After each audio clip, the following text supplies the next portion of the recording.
लोगों, तुम्हारे पास तुम्हारे परवरदिगार की तरफ से नसीहत और दिलों की बीमारियों की शिफा और मोमिनों के लिए हिदायत और रहमत आ पहुंची है। कह दो कि यह किताब अल्लाह के फजल और उसकी मेहरबानी से नाजिल हुई है, तो चाहिए कि लोग इससे खुश हों। ये उससे कहीं बेहतर है जो वो जमा करते हैं।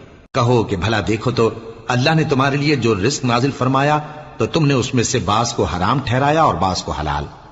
उनसे पूछो, क्या अल्लाह ने तुम्हें इसका हुक्म दिया है या तुम अल्लाह पर झूठ बांधते हो?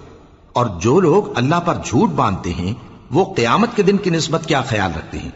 बेशक अल्लाह लोगों पर मेहरबान है, लेकिन अक्सर लोग शुक्र नहीं करते। और तुम जिस हाल में होते हो, या कुरान में से कुछ पढ़ते हो, या तुम लोग कोई और काम करते हो, जब उसमें मसरूफ होते हो तो हम तुम्हारे पास होते हैं।